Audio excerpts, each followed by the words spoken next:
One of the most anticipated photo trips that I've ever taken was to Yap for Manifest because I knew I was going to be able to shoot sunset splits. Sunset splits with sharks, very famous images. I'd never had the opportunity previous to this. So I really obsessed over, well, how are you going to approach this? What settings? I talked to different photographers. I thought about everything from the best port and lens configuration. I considered using sticks and poles and strings and everything else. And I'm happy to say that I pretty much killed it. I was really happy with the results that I got from this trip. So I want to share with you some of the thought processes and settings that I use to make these images work. Now, the interesting thing here is that the lighting is going to change. We call it sunset splits because what you want is the classic shark with a beautiful sunset behind it. But you're probably going to be there to anchor up before the sun even sets. So your first few images might be broad daylight, but then they're going to change. Your second images might be with a colored up sky, and your final image might be total blackness after the sun is fully set and you're just shooting in the dark. And I have bad news and good news. The good news is you don't have to worry about your strobes at all, about the flash. The bad news is that you do have to be concerned about the sky because its exposure is going to change by a very large amount, probably a half a dozen stops from the time you start this shoot to the time you end the shoot. So let's talk about some specific techniques that'll work for this. So essentially in this scenario, what we're doing, we're not getting into the water. Okay, we're hanging over the side of the boat. Just a little pro tip. Grab one of the life vests over the boat and hang it over the gunnel. It's a lot more comfortable to rest on because you're going to be hanging over it for a little while. Now, I said earlier that you're not going to have to worry much about your strobes, and that's because the way I shoot these is I put the strobes into TTL mode. Now, when TTL mode is set on the Ikelite strobes, basically you can't overexpose, and that's the danger here. You're not going to see these sharks coming and going. Some of them are going to be, well, they're going to come up and even mouth your port. So some of them you'll be shooting at point blank from 6 inches or a foot away.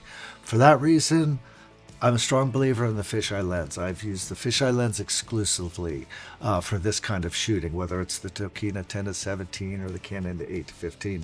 I like the depth of field and the fast close focusing ability of the Fisheye lenses.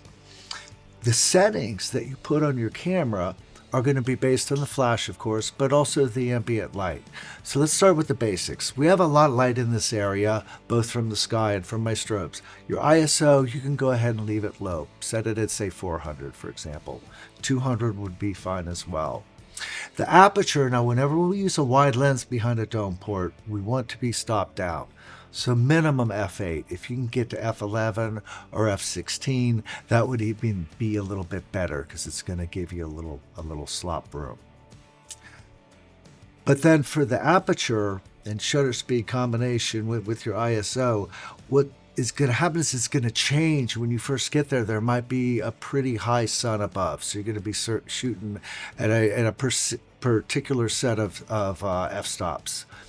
But then an hour later, when the sky colors up, you're going to find that you've got a lot of beautiful color, but you've lost probably 2 or 3 f-stops of light. And then at the end, when it's all over, you're basically shooting in blackness. So what we did on this trip was we changed the aperture as the sun went down. In other words, we fixed our ISO about 400 and left it there. We fixed our shutter speed at about 125th and left it there. And then we changed the aperture. And as the night drug on and the light went down and the sun got lower in the sky, we just opened that aperture up a little more each time to make sure that the exposure of the upper half is good. When you look at the scene, whether it's the first part of the dive and it's daylight, the end of the dive and it's night, or in the middle with the colored up sky, that's going to be the exposure you want to set your camera to. The reason for this is that your strobes are dangling down into the water. Your strobes are only going to hit the sharks coming in. Obviously, they're not going to impact the exposure on your sky. And that exposure on the sharks by your flash is going to be determined by TTL. So the good news is don't worry about what's down below. Just put the strobes on TTL, make sure they're pointed forward, and try to time your shutter releases to when the sharks are making a close pass.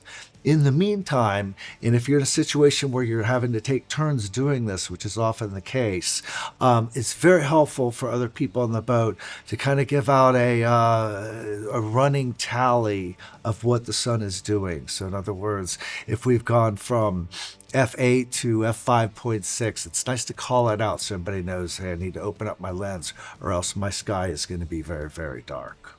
If you prefer to not use TTL on your strobes, or you want to shoot them in a manual power position, certainly you can do this as well.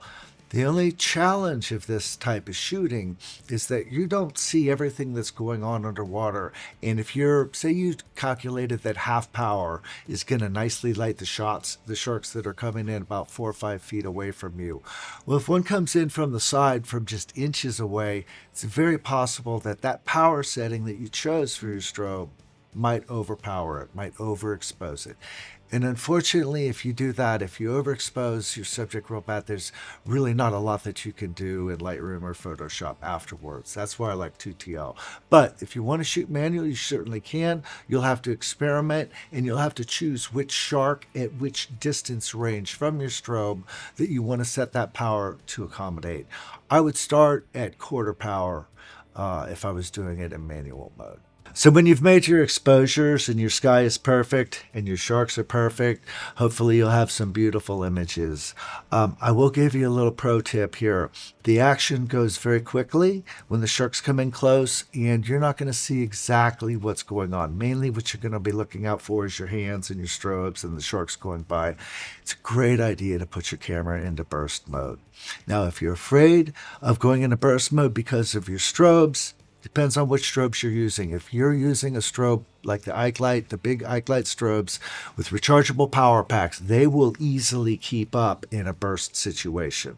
So if you've got the power for it and your strobes can handle these recycle times, it's always a great idea with over-unders, any kind of split shot, to shoot in a burst mode, because you're going to be getting off 3, 4, 5, 6 frames in the amount of time that you do 1 or 2. And one little change in the waterline can really make the difference between a good and a great photograph. One question in particular that you might be wrestling with is, which focus mode should I use for this kind of shooting? Particularly as the night dries on and it's getting darker and darker. How's your camera going to autofocus if there's no light down there? I put my camera on spot focus, and I use a fisheye lens, and I use a big dome. This is going to give me 3 things that I can count on. One is I know the fisheye lens will focus super close and super fast. 2, I know that the big dome will be very crisp, even at the corners for me. And 3, the combination of the super wide lens, we're talking lenses in the 7 to 8 to 10 millimeter range. They are so wide, they gather so much light that they will find the light to focus. So the short version is, don't overthink it. You need to use a super wide lens for this anyway. These lenses collect so well, even in low light situations, that I don't think you'll have a lot of problems with focus lock because there's not a lot of light in the scene. If you wanted to give yourself some insurance against this, then what you can simply do is put a small modeling light on top of your camera, or turn the lights of the strobes on so they throw a little bit of ambient light into the scene. With these super wide lenses, your camera will focus very quickly, even in a very low light situation like sunset splits. Sunset splits are some of the funnest images I've ever gathered. If you'd like to join us, Manifest happens every year at the end of August, beginning of September. We'll be there, and I hope you are too. If you have any questions about this or comments for future videos, please drop them into the comment section below. We'll put a link to Manifest down there as well.